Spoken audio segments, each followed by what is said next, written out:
नमस्कार दोस्तों, जी की अड्डा चपराना ऑनलाइन प्लेटफॉर्म पर आप सभी का हार्दिक स्वागत और अभिनंदन है।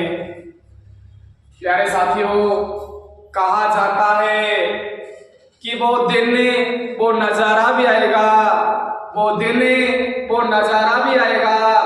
समुद्र है अगर तो किनारा भी आएगा, अरे समुद्र है अगर तो किनारा भी आएगा।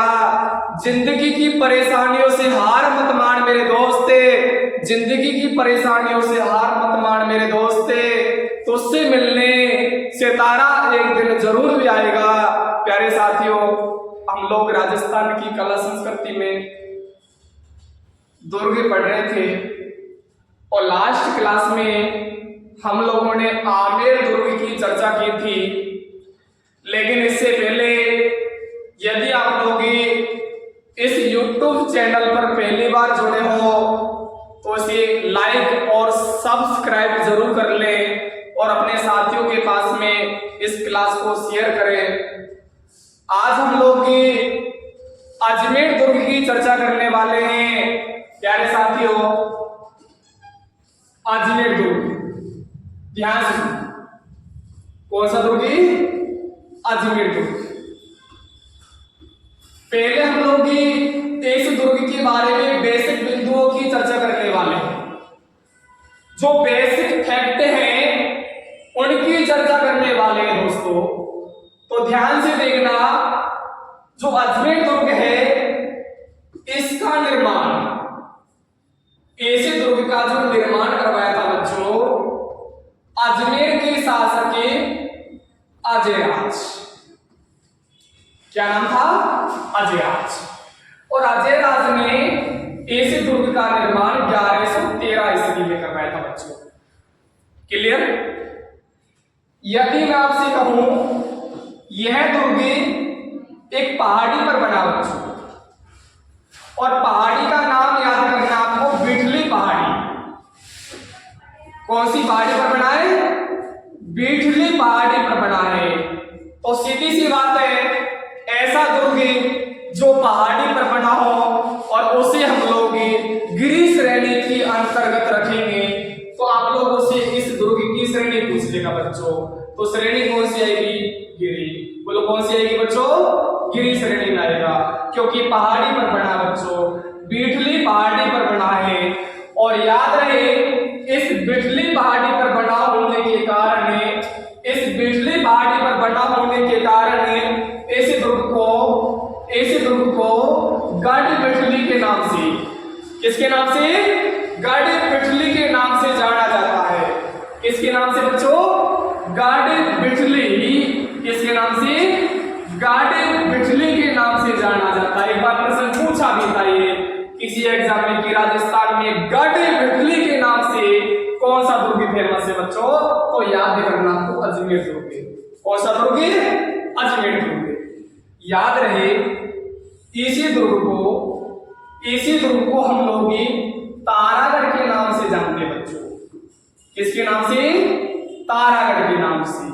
आप लोगों को व्यतीत होगा, अजमेर का जो अजमेर दुर्ग है और इसका जो नाम पड़ा था तारागढ़ है। मेवाड़ के शासक हुआ करते थे पृथ्वीराज सिसोदिया, और पृथ्वीराज सिसोदिया की जो पत्नी थी ताराबाई बच्चों। क्या नाम था उसका? ताराबाई। और ताराबाई के नाम पर इस दुर्ग का जो नाम पड़ा था बच्चों, तारागढ़ पड़ा था। क्लियर? इसके अलावा इस दुर्ग को और किस नाम से जाना जाता है? तो याद रहे, इसी दुर्ग को राजपूताना की कुंजी कहा जाता है बच्चों। राजपूताना की कुंजी कहा जाता है, क्योंकि राजस्थान के मध्य में बना है दोस्तों। राजस्थान के मध्य में बना होने के कारण इसको राजपूताना की कुंजी कहा जाता है। और याद करना आपको, इसी दुर्ग को अरावली का अरमान कहा जाता है बच्चों। अरावली के मध्य में बना होने के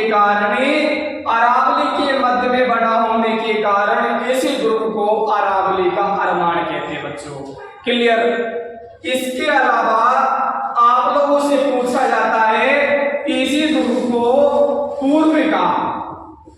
पूर्व का जिब्राल्टर भी कहते हैं बच्चों। और अब आप लोगों के जहन में एक बिंदु घूम रहा होगा, इसको पूर्व का जिब्राल्टर किसने कहा बच्चों? तो याद रही बिशप हेबर ने इस दुर्ग को क्या कहा बच्चों? पूर्व का जिब्राल्टर कहकर संबोधित किया था। तो हम लोगों ने इस दुर्ग की बेसिक चीजें, बेसिक बिंदु, बेसिक क्लियर किया है। ओके, उपनाम हो गए। दुर्ग का निर्माण किसने करवाया था बच्चों? तो याद रहे अजयराज ने। किसने करवाया था? अजयराज ने। कब करवाया था? 1113 में। कौन सी पहाड़ी पर बना है? पिठली पहाड़ी पर बना है। तो श्रेणी कौन सी आएगी? गिरी। उपनाम पूछ लेगा आप लोगों से, इसे किस किस नाम से जाना जाता है? तो याद करना, इसी को गढ़ बिठली कहते हैं ना, इसी को तारागढ़ कहते हैं बच्चों, इसी को राजपूताना की कुंजी कहते हैं, इसी को अरावली का अरमान कहते हैं, और इसी को पूर्व का जिब्राल्टर कहा जाता है। एक बार इसका स्क्रीनशॉट लेना, आगे चलते हैं।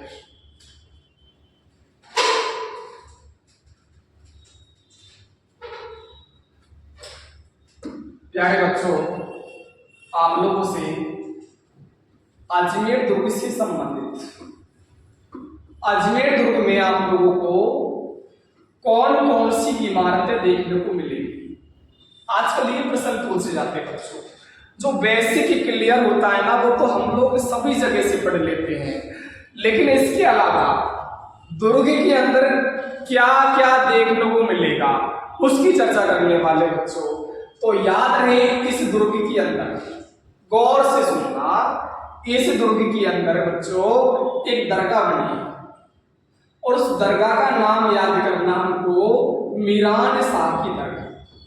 ध्यान से सुनना बच्चों, मीरान साहब की दरगाह। आप लोगों से पूछ लेगा मीरान साहब की दरगाह किस दुर्ग में बनी है बच्चों? अजमेर दुर्ग।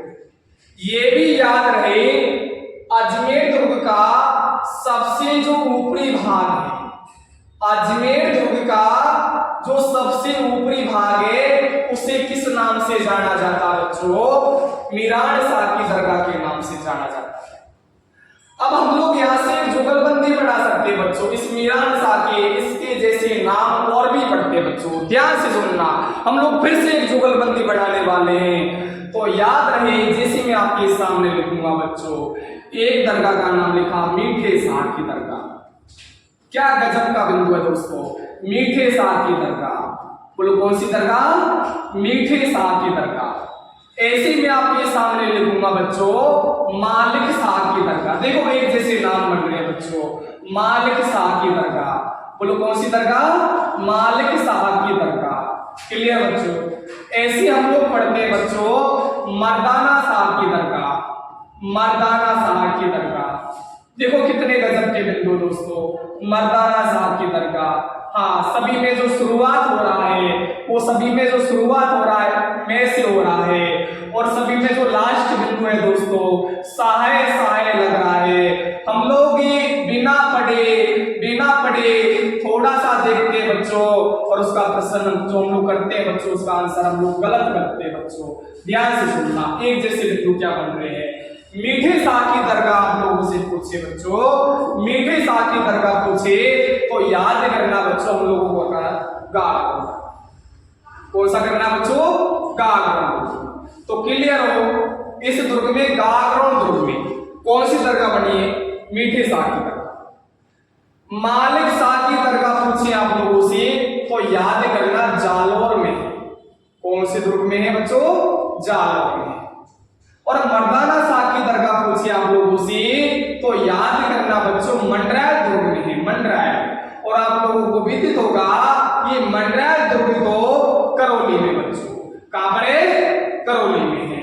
तो हम लोगों ने इसमें एक जैसे नाम और ऐड कर लिए, जैसे मीरान साहब की दरगाह हम लोगों ने अजमेर पढ़ ली, तो बच्चों हमने एक जैसे नाम और पढ़ लिए, तो इनको भी एक साथ हम लोगों को क्लियर करना है। आगे चलते बच्चों। इसके अलावा आप लोगों को इस दुर्ग के अंदर राजपूताना म्यूजियम मिलेगा, राजपूताना म्यूजियम। राजपूताना म्यूजियम भी इसी दुर्ग के अंदर बना बच्चों। छोटा सा दुर्ग है, ज्यादा आपको कुछ भी क्लियर करनी है। हाँ, एक तो हमने पढ़ा मीरान शाह की दरगाह है, और एक हम लोग पढ़ रहे हैं बच्चों राजपूताना म्यूजियम। एक बार इसका स्क्रीनशॉट लेना बच्चों।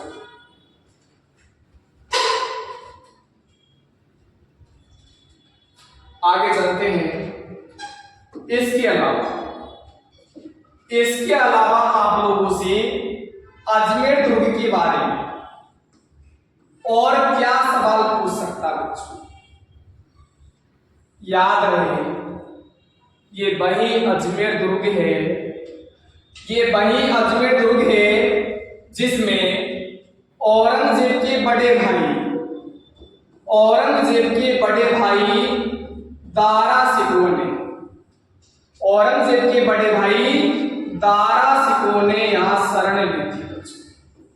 हम लोग जब राजस्थान का इतिहास पढ़ेंगे बच्चों, वहां पर हम लोग दोराई का युद्ध पढ़ेंगे।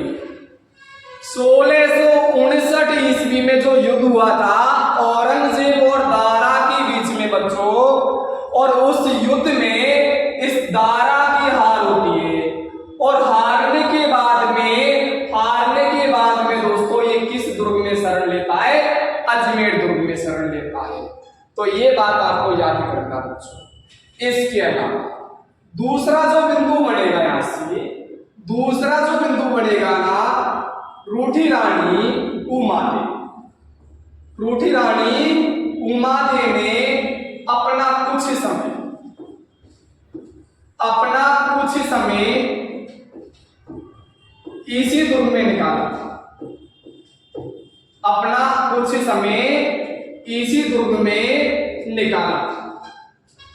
अब आप लोगों के जहन में एक प्रश्न घूम रहा होगा बच्चों कि उमादे कौन है? ये उमादे कौन है बच्चों? ये उमादे भाई है मारवाड़ के शासक मालदेव की पत्नी थी बच्चों। मालदेव की मिसेज थी उमादे, जो शादी के कुछ दिन बाद ही मालदेव से रूठ जाती है बच्चों, और जीवन भर रूठी रही दोस्तों। इसी में अपना कुछ समय निकाला था बच्चों उमादे ने, और इसी उमादे को बच्चों इतिहास में रूठी रानी के नाम से जाना जाता है, जो प्रश्न एग्जाम में पूछा जाता है। हम लोग जब मालदेव पढ़ेंगे, जब हम लोग मारवाड़ का इतिहास पढ़ेंगे, वहां पर इसकी पूरा डिटेल से बात करने वाले बच्चों। क्लियर? तो ये दो फैक्ट याद करने, दारा शिकोह ने यहाँ पर शरण ली थी। क्लियर? इसके अलावा उमादे ने अपना कुछ समय इसी दुर्ग में निकाला था बच्चों।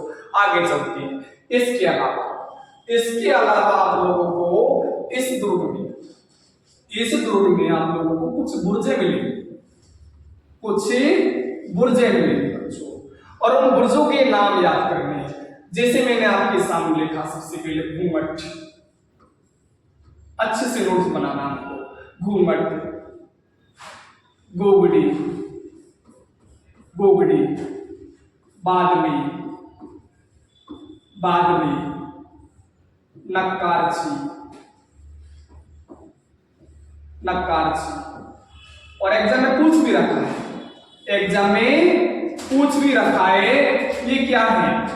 तो अजमेर दुर्ग में बुर्जों के नाम घूमट हो गया, गोगड़ी हो गया, बादली हो गया, नक्कारची हो गया। ये आप लोगों को इस दुर्ग में बुर्जे देखने को मिलेंगे बच्चों। तो इसके बाद में हम लोग अगली क्लास में मिलते हैं। फिर से मैं आपको कहता हूं कि यदि आप लोग इस YouTube चैनल पर पहली बार जुड़े हो तो इसको सब्सक्राइब और लाइक जरूर कर लें दोस्तों। जय हिंद, जय भारत।